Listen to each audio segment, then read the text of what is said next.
Сәлеметсіздер ме? Мәлімет каналына қош келдіңіздер. Бүгінгі тақырып алманың зияны қандай? Тым қарапайым сұрақ. Сіздердің бір ауыздан алманың пайдалы екендігін айтатындықтарыңызға сенімдіміз. Алайда, диетолог мамандары алманың зиянды тұстарын бар екендігін естен шығармауға кеңес береді. Алманың құрамында С, В1, В2, Е дәрумендері мен марганец, калий, кальций, фосфор, натрий, мырыш, барий микроэлементтері бар. Алмадағы темір қан айналым жүйесіне өте қажет. Сондай-ақ онда жасұнықтың өте көп бөлігі бар. Алма бауыр, бүйрек, асқазан, ішек жолдарының жұмыстарын жақсартады. Бет терісінің түсін жақсартып, жас әрі күтімді етіп көрсетеді. Холестерин мөлшерін азайтып, іш қатудың алдын алады. Алдыңыздағы тізімді көріп, ешқандай нашар қырын байқамағаныңызды айтарсыз. Асықпаңыз. Диетологтар алманың құрамындағы жасұнықтың көп болуы колит, тоқ ішектің талаурап қабынып ауруының пайда болуына әкеліп соқтыруы және асқазан ішек жолдарының жұмысына зиян тигізуі әбден мүмкін екенін айтады. Екіншіден, құрамындағы жеміс қышқылының шамадан тыс көптігі асқазандағы жараны ұлғайтып жіберу қаупі бар. Үшіншіден, алманың қышқылы тістің эмалына қатты әсер етеді, яғни оны жұқартып, тісті сезімтал етіп шығарады. Алма жапырағынан демделген шайды көп ішпегеніңіз абзал. Мұның қант диабет ауруына шалдықтыратындығы дәлелденген. Алманың денсаулыққа пайдалы екенін көпшілік жақсы біледі. Алайда, алманы түнгі уақытта жеуге болмайтынын білеміз бе? Оның құрамында пектин бар. Пектин ағзадан зиянды заттарды шығаруға жағымды әсер етіп, асқазан ішек жолдарының жұмысын жақсартады. Дегенмен, кешкі сағат 6-дан кейін алманы жемеген дұрыс. Себебі, асқазанға ауырлық түсіп, оның құрамындағы органикалық қышқылдар жайсыздық сыйлайды. Және алма мен алма шырыны адамның тісіне айтарлықтай зиянын тигізеді. Мұндай күтпеген жаңалықты Лондон корольдік колледжінің стоматология институтының ортопедтері ашты.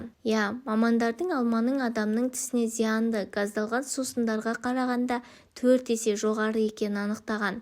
Адам алма жеп отырғанда жемістің қышқылы тістердің сапасын бұзып үлгереді екен.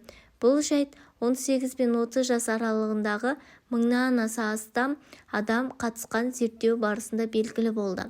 Алманы сүйіп жейтін еріктілер арасында тіс дентинінің бұзылуы қаупі 3-7 есе жоғары болып шықты. Зерттеу нәтижесінде маринадталған пияз бен грейпфруттың керісінше тіске зияны жоқ екені анықталды. Дегенмен, жеміс-жидектердің, оның ішінде алманың денсаулыққа тигізер пайдасы өте көп. Алманың құрамында А витамині болғандықтан, ағзаның өсуіне, дамуына әсер етіп, түрлі ауруларға қарсы тұруға көмектеседі. Қараңғыда көруді жақсартады. А дәрумені шаштың, тырнақтың өсуіне әсер етеді. Ал жетіспегенде тері құрғап жарылып түсі күңгірттенеді.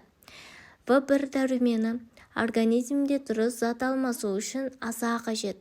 Бұл дәрумен жетіспегенде шаршағандық сезіліп, ас қорыту жүйесі бұзылады.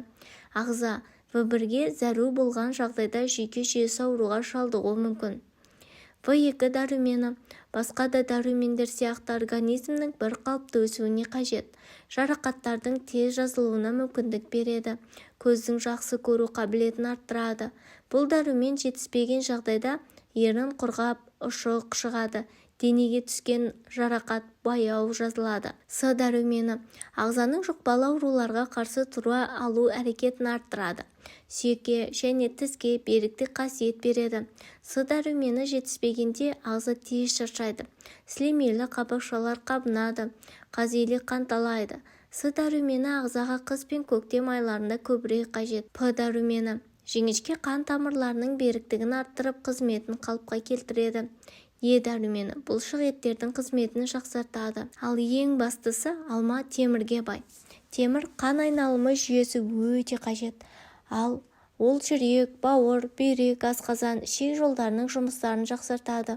Бактерия мен әртүрлі вирустардан сақтану үшін күніне бір алма жеу қажет. Алманың жер шарында 36 түрі бар. Қазақстанда алманың апорт, сиверс, нецвейский, қырғыз алмасы өседі.